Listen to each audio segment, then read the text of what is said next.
the Colorado Community College system. I serve as our Associate Vice Chancellor for Student Affairs, Equity, and Inclusion.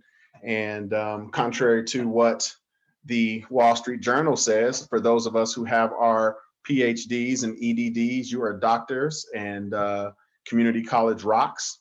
And and that's a different topic that we'll explore soon. But you let your doctor flags fly, and and start using the term. Just sometimes we mask our brilliance as community college educators, and maybe we shouldn't do that so much. As always, I want to thank you all for being here. Thank you for the work that you do as community college professionals. I truly believe that you are superheroes, because folks who do this work don't happenstance this work. This is a very intentional choice to come into the realm of open access education, and to want to meet students where they are and help them actualize into where it is that they want to be. And so just thank you for doing the work. Today, I'm really, really excited. As you know, we're here to talk about equity lenses, and we have the amazing Dr. Nita Mosby Tyler, who is an international expert and author, and is generally all things amazing when it comes to not only this work, but just being a great human being. And so if you haven't had the opportunity to hear from her or see her yet, you will do so today. But then I also suggest that you go check out some of her TED Talks, and look at some of the other things that she's done. She's just a terrific leader and thinker in this industry, and I'm excited to have her as a mentor in my equity journey and career. So today, while I never judge about whether you show your camera or not, just letting you know that we'll have some opportunity to get into some group work. So at a bare minimum, make sure that your audio is working correctly so that you can participate. And we will be here till about 3. And just to get us started, just a couple of things. The journey that our system is going on is an important one, and it's one that sometimes people get, sometimes people don't. And you'll hear me often talk about the word thriving, because it's easier to, if you close your eyes, you can imagine the students and folks on your campus who are thriving and those who aren't. It's just easier to picture than when using terms like diversity, equity, and inclusion. And we know that those words have been used wrong and interchangeably for far too long, and we're getting there. Part of that conversation is how we make decisions, what our policies are, what our procedures are, and how we go about ensuring that we don't take a mathematic or quantitative approach to policy and procedure making rather than a humanistic approach. That whole thing where somebody says, hey, 90% of our students are doing well, and nobody asks about that other 2%. And sometimes that other 2% may be an entire group of African-American males, folks from the GLBTQIA community, all women, Hispanic students, white men over 50. It could be anyone, right? And so we want to be in a situation where we're looking at policies and procedures and decisions that allow us to ensure that everybody can thrive. And so when we think about our system, our chancellor and our state board, our goals are very clear. Our college presidents as well. We want to be the system where equity gaps don't exist and achievement gaps are eradicated. We want to be a system that really embodies what it means to be open access and takes to heart the goals that community colleges were created on. When we think about Harry Truman and his commission that created community colleges, we're reminded that equity work is not new. This is not flavor of the month. This isn't, the new buzzword where people can cash in and get paid, although there are people who try to. But this is the work. This is what we were created to do. Since our beginning, we've been talking about access. We've been talking about equity. We've been talking about government providing the appropriate resources for us to do our work. We've been talking about community colleges being the bridge between neighborhoods and community and workforce. This is who we are, and that's why we're open access. But I think in order to do that, that we've got to do some retooling. We've got to do some changing of our mindset around a few things. And so one of those things is looking and using an equity lens in our decision making, our policies, our procedures, and just reviewing things. And so one of the things that our Equity and Inclusion Council and a lot of the college councils are doing are looking at some of our policies. And some of you guys are looking at those things in your own individual departments. And what's great is we're looking at those things. What is challenging is the term equity lens. And we say, well, what does that mean exactly? And some of you have reached out to me, and we've talked about, hey, this is what it looks like to develop our policy using the equity lens. And we talk about things like deconstructing what's not working around racial equity. We talk about reconstructing and supporting what is working. We talk about shifting the ways we make decisions, and healing and transforming our structures and our environments and ourselves. We talk about all those things that are really important. We talk about, what do our, who our decisions leave out, and if they adversely affect someone. And that's all really great, and it's things that we should be doing, but that's the surface level to this conversation. And there's so much more to unpack and to think through. And that's why we're here today. And so I am delighted to be turning over the floor to our guest faculty and speaker, Dr. Nita Mosby Tyler. You've read her bio. She truly needs no introduction in this work. We're in for a treat. And with that being said, Dr. Tyler, thank you for joining the Colorado Community College System, and the floor is yours. Thank you, Dr. Ross, and thank you everyone for carving out a little time in your afternoon to spend on this very important topic. I would say it's also sometimes a pretty confusing topic. I'll hope that in our time together, I can help relax some of the confusion in it and leave some space for us to think about it in a way that supports how we're operating on campuses, in the system, even in your own lived experience. So let me just lay out what I think our couple of hours together will be. There are a couple of times where I'm going to put us in breakout groups. Actually, Mandy's going to help me do that. Thank you, Mandy. To talk a little bit deeper on some topic areas. I do want to spend some time throughout the process in a pretty fluid way, filling in the blanks on parts of this conversation that oftentimes get left out in this body of work. And then along the way, if questions should come up, I also want you to feel comfortable putting them in chat or even speaking up. It's not interruptive to me at all if we do that. So all of those things will be a part of how we'll spend our afternoon together.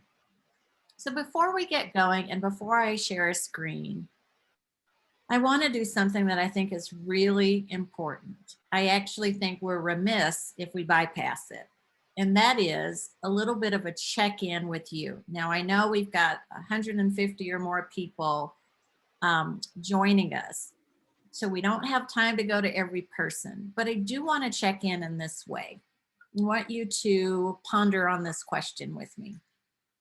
The question is, how are you doing in what I call the convergence of two pandemics, at least two, there might be more. It's the pandemic of COVID-19 meets the pandemic of racial injustice. Those two have come together, they've converged. One shines the light on the other. And this convergence has impacted every single one of us. There's no one that it hasn't impacted in some way. We're impacted differently. Nevertheless, everybody's impacted. So my question for you, and the reason that I want to check in is I want to see how you're doing in the convergence of these two pandemics, how they impacted you, how have you shifted as a leader, what has it done in your life? That's the question. I ask it because I simply care about you. I ask it because the rest of the work doesn't make sense if we haven't paused long enough to talk about the impact of these moments. So let me just open it up a little bit non-traditional here. We're going to open it up to the big crowd. Couple of comments. I just want to hear from you, if you don't mind sharing, how the convergence of these two pandemics have landed on you. Anybody willing to share? I think Dr. Ross is buying you a new car if you go first. That's what I heard. In that case, I'm going to go first. Eat it. Just to, keep it all in the family. But, one thing that I'll share is I've just seen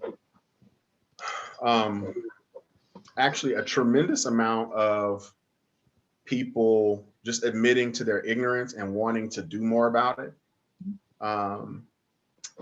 And I've also seen just a tremendous increase in just sadness and not knowing what to exactly do with it. And so those are kind of the two converse things for me and what I kind of deal with on a daily. Great. Thank you, Dr. Ross. Okay, the second person Dr. Ross is buying a car for. Anybody willing to share? Well, my name is Jacqueline Gators Jordan. I'm from Pikes Peak Community College, and I'm going to hold you to that, Dr. Ross. So there something so shiny and red is preferred. I'd say this whole experience has affected me personally and professionally. It has made trying to complete a doctoral program very hard because there are a lot of external extracting things going on. I have experienced loss in my family due to COVID, and I think some of the losses are due directly to racial injustices in our healthcare centers. And then when I look at what's happening politically, and I won't politicize this conversation, but oftentimes, to be honest, I wonder, am I in America? Am I in the United States? Is what I see happening and being reflected throughout the country, my America, that I, as a veteran, fought to love and serve and protect. So sadness, but for our system and through our leadership, much appreciated, our Chancellor and Dr. Ross, hope and encouragement that we as a system can do better. Thank you, Jacqueline, and know that I'm so sorry for your losses. An incredible time in our nation's history, for sure. Thank you. How about a couple more? My name is Kelly Overturf, and I work for Morgan Community College. I think during this time, being married to a law enforcement officer, there's a lot of fear around that, and just encouragement that our system is working on things like this, that hopefully it will bring some comfort to everyone, that we're able to move forward on these things and alleviate some of that fear. Yeah, Kelly, thank you for sharing that. And you share yet another sort of intersection in this moment that we're in too to consider. And thank you for imparting the hope, which I also think is an important part of all of this. I appreciate it. Let's have maybe one more and then we'll move on. Thank you so much for sharing. Okay, you'll win a car too, I promise. Hello, I'm Pat Dunn from Red Rocks Community College Library. Hi, Pat.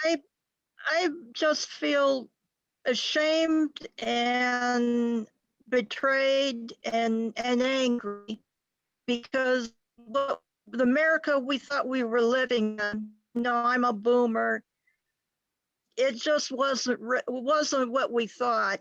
The advances we thought that had been claimed really weren't. And I'm just really, really sorry. I've been noticing with the mask wearing that people look in each other's eyes more when you're going out having interactions, even with just a salesperson. Mm-hmm. And I think that's amazing. The delivery people who come to my home with my groceries or my food orders, they're very, very kind. And in a weird way, all of this may make us a better country. And that's what I'm hoping. And that's what I'm trying to learn how to make it a little bit better. Yeah. So thank you for having this program. Thank you, Pat. I love your sentiments that there might be something in what might seem a dark time that gives us some light, that makes us better. in so many ways. I appreciate that. I never thought about the fact that we're using our eyes a lot more than our mouths because of masks, but I'm going to remember that. I'll remember you and your comments on that. Thank you to all of you for sharing. And if you feel inclined, you can use the chat room to share too, how you're doing, how this is impacting you. It's so important.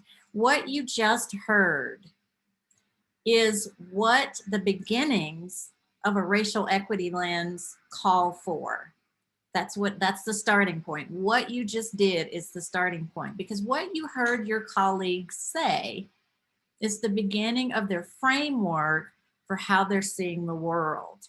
So the more you can start to talk about how this is landing, how this is impacting you, how it's strengthening or weakening you in this process, the more you're at the beginnings of the framing for your racial equity lens. It's really important.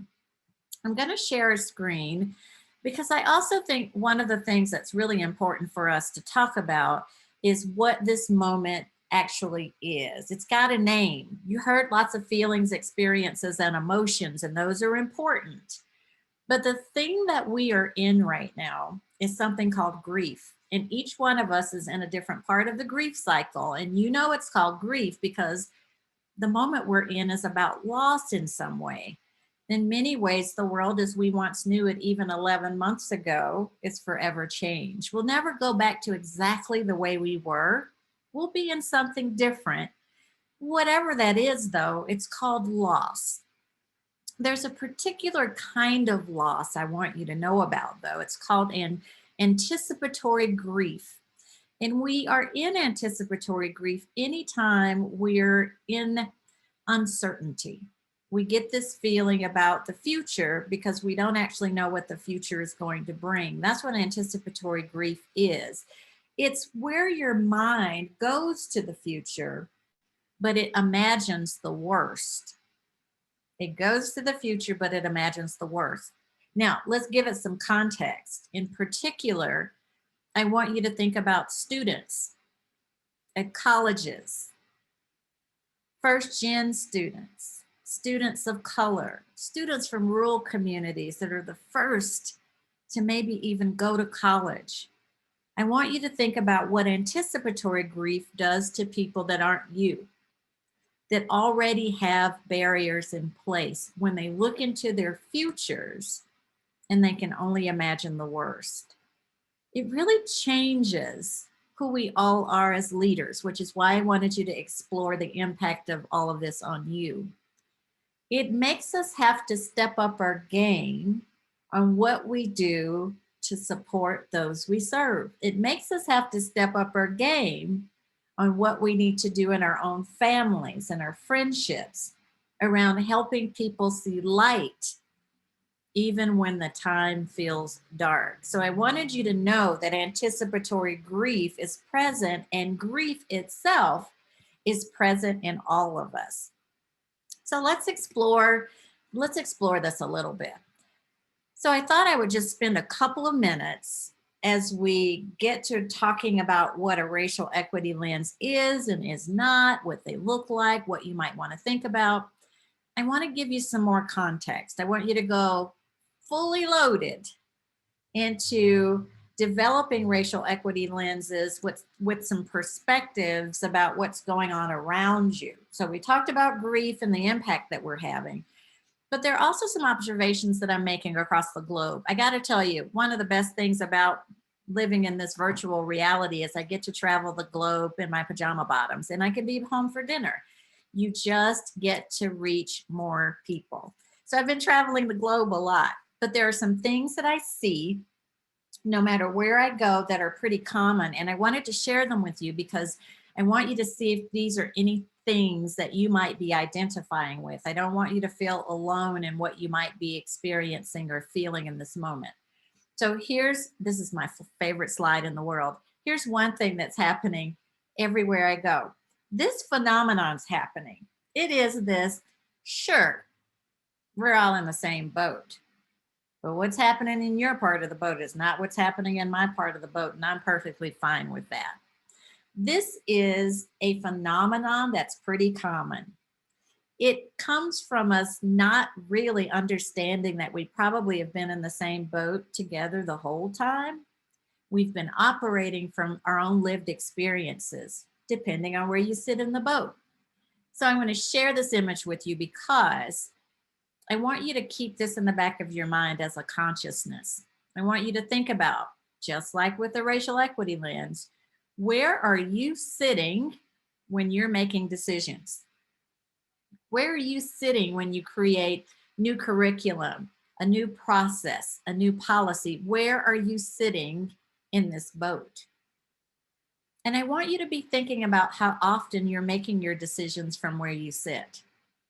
How often are you thinking about the whole boat as you make those same decisions, policy determinations, practices, procedures? Where are you sitting? Who have you considered in the boat?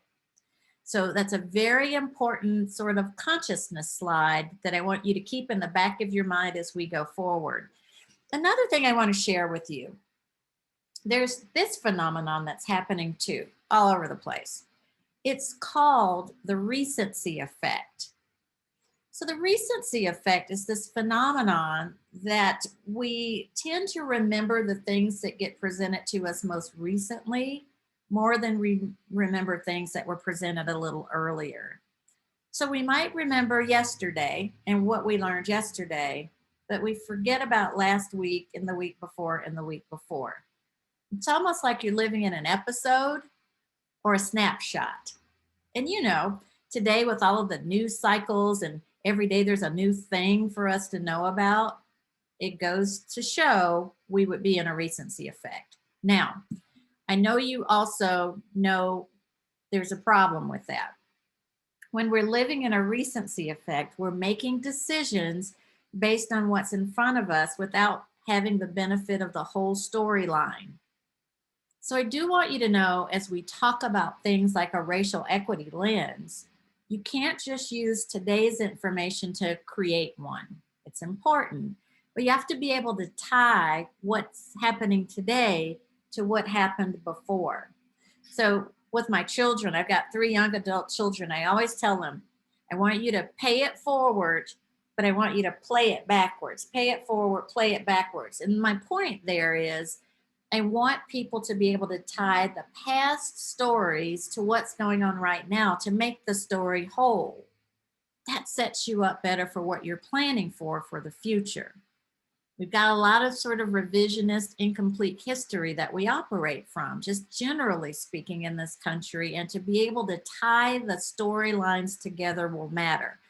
So I wanted you to know about recency effect, because as you're thinking about a racial equity lens, don't just use what's happening today as the fodder for what you're creating. Think about the whole story, and that's what the recency effect reminds us of.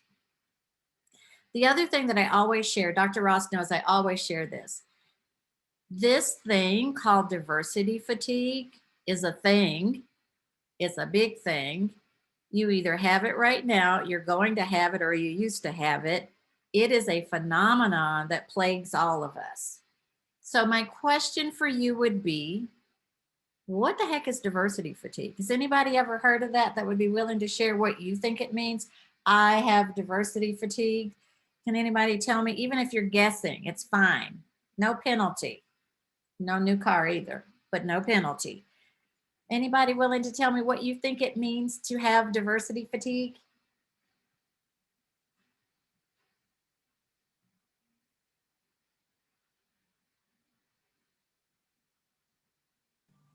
Anybody? Yeah, go right ahead. I see you raising your hand. This is just a wild guess, but maybe it just means with all the changes that we're experiencing on our different fronts, like the gender front and all of the new information coming out for some of us who were really unaware of the depth of the struggles that some of our fellow Americans are going through, people of color, LGBTQ, etc. Maybe that touches on it, that it's hard to keep up with all the changes that are happening and all the awareness that's going on. Yeah, bingo. I wish you did win a car, because you're right. Yeah, That's exactly right. That's a great example of what diversity fatigue is. It could just be so much is coming at you that you didn't know. It's hard to keep it all straight. It's overwhelming. It's all the things you so beautifully said. Great example of diversity fatigue. Now, I want to tell you something else, Stephanie, to go along with what you just said. The fact of the matter is, each one of us has a different definition of diversity fatigue, because the reason we get diversity fatigue is different. Diversity fatigue doesn't discriminate. It doesn't care what color you are. It doesn't care where you came from. It doesn't discriminate. It all hits us. But Stephanie gave you a great example of what it could look like. I'm going to give you an example too. It's not as eloquent as what you said, Stephanie. My definition of diversity fatigue is I'm just sick and tired of talking about it. That's my definition of it. Each one of us has one. So the reason I'm sharing this with you is everybody's having it, no matter where I go in the world. And I want you to know it's a thing. And it's important that you know it's a thing, because it gets in the way sometimes of our ability to even shape up a racial equity lens. If you've got fatigue, you probably are also too tired to create a racial equity lens. I want to name it. So a few things I want you to know about diversity fatigue, and then I'll move on, other than it's a thing. I want you to know it always comes from somewhere. You're not a bad person because you have diversity fatigue. It's rooted in something, and it has a source always. So part of what you do here to get yourself prepped for your racial equity lens work is you always take the time to name the source and the root of your diversity fatigue. You got to figure out where it's coming from, in other words. Mine is simple. My age, I'm a boomer too, Pat. My age, also where I grew up. Segregated South. Grew up in segregated Atlanta, Georgia. Back when there were separate water fountains, I drank from one, and Negroes not allowed signs, cross burnings, the whole 9 yards. I went to the University of Alabama. It was Roll Tide and the Klan burning crosses at the same time because they didn't want Black students there. Those are the things that my fatigue are rooted in. I've been talking about race and racism since I was about 4. That's my exhaustion. That's my root, my source. Yours doesn't have to match mine. It's not matchy-matchy, but I do want you to start thinking about the source or sources of yours. Really important. 2, I want you to think about what triggers your diversity fatigue, because that's the other thing. You don't just wake up in the morning and say, oh, it's a beautiful day, I've got diversity fatigue. It doesn't work like that. So what happens is there's something that sets it off in you. It's triggered by something. So I want you to be thinking about what those things are that trigger you into that fatigue. That's variable across all of us too. Mine tends to be when people start to talk about how they're discriminated against, my brain starts comparing whatever they just said to what happened to me. Not right. Remember, triggers aren't right. They're just triggers. That's triggering to me. I start to minimize sometimes what I hear because it doesn't feel like it's at the gravity of what happened to me. That could be what your trigger is, maybe not, but you got to start thinking about it. And I want you to think about it for this reason. Number 3, I want you to think about what your triggers are, because when you get triggered, there's a visceral reaction in your body. Your body starts doing things unconsciously a lot of times. And the reason I want you to pay attention to what your body might be doing or saying unconsciously is because the whole time your body's doing it, guess what? Somebody's looking at you and they're making a judgment about what your body language is saying. So there is a part of what we have to do in this work that really is about being self-focused on how things that are triggering, like diversity fatigue, might be showing up in our bodies, even unconsciously. So I wanted you to know this was a real phenomenon that we've got to challenge with today. Couple more things, and then I'm going to stop talking so that you can talk. A lot of this is going on, my friends. A whole lot of imposter syndrome is going on. Now, some of you know what imposter syndrome is, some of you might not. Let me give you sort of an academic answer, and then I'm going to give you a world according to Nita answer. So the sort of academic answer is imposter syndrome is really defined as having these feelings of inadequacy. Now, they're unfounded. There's nothing that indicates that you should feel inadequate, but you do anyway. You feel this chronic sense of self-doubt, and you feel like an intellectual fraud. That's what imposter syndrome feels like. Less than, with nothing that affirms that you should be feeling that way. World According to Nita says, imposter syndrome is this little whisper in your ear that keeps telling you that you're not good enough. You're not smart enough. You're not credible enough. You're not the one that should be talking about this race equity stuff. It just keeps telling you that in your ear. So I wanted you to know about it because it is upticking. When I ask you how you were doing in this convergence of these two pandemics, this is coming out of those two pandemics too. We're seeing more and more imposter syndrome show up in smart people, just like you, all of a sudden questioning their viability in this moment. That's what imposter syndrome does. It can look like this. It can look like you thinking that what you know is just a lot less than what everybody else knows, when the reality is you know a lot of things and other people know a lot of things, but you don't believe it.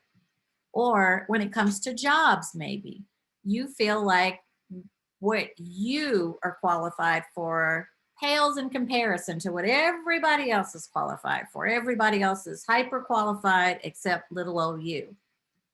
Or it could be that you are just beating yourself up over things that are just completely out of your control, or things people have forgotten about or didn't care about in the first place. So this is you focusing on the small things. That is what imposter syndrome can feel like. So I wanted you to know there's an uptick in imposter syndrome. Statistically speaking, those that have studied imposter syndrome will say to you that typically we see more imposter syndrome happening with women and people of color. I want you to know we're race focused right now. So we're seeing a lot more imposter syndrome showing up in people that identify as white in a racial justice reckoning moment like this one. So it's variable where you might see this show up, but I do want you to know it's prevalent. Okay, and so here's the last thing. Discomfort and confusion about why we are centered on or leading with race. Silence, crickets, confusion, discomfort. Don't know why we're centering on race. Why are we talking about race so much? That's what's happening in this moment right now. So I want to throw that one out to you for a second. Why do you think we're centering on race right now? And I promise it's not a trick question. This is just me asking for opinions and perspectives. Why do you think we're centering on race? Any thoughts on that?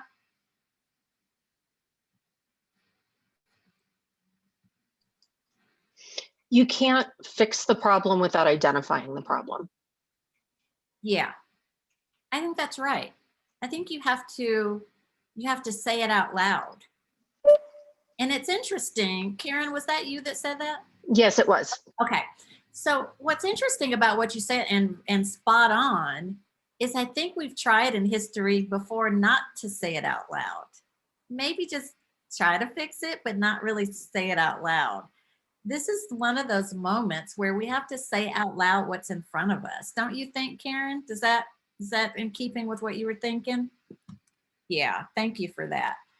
I want each of you to just pause for a second.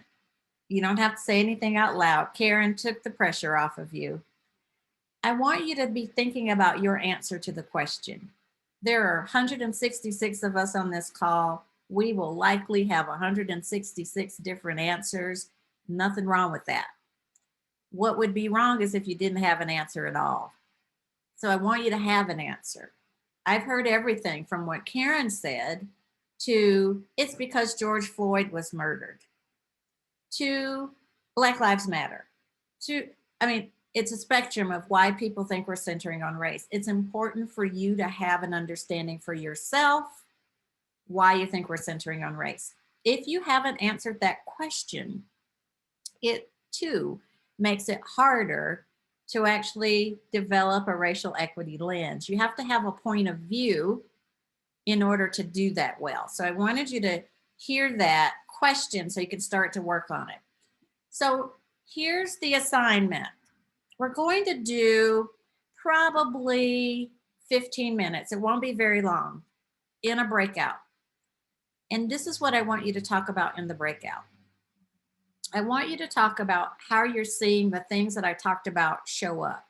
Diversity fatigue, imposter syndrome, difficulties discussing race, the recency effect. How's that showing up? One, in you. You have permission to talk about yourself.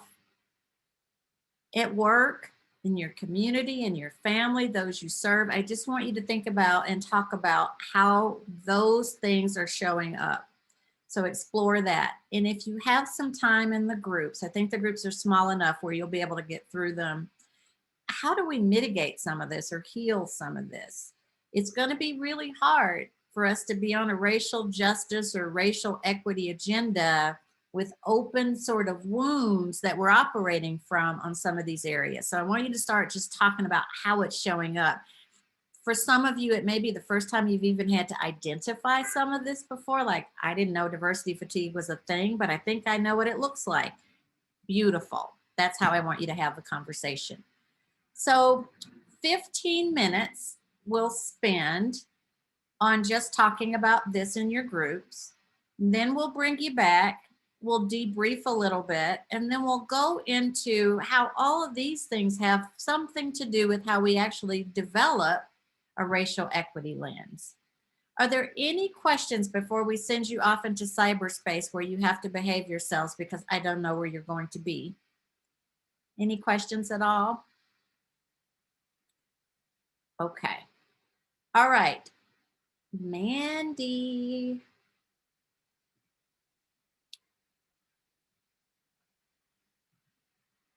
Off you go. Mandy's sending you to breakouts.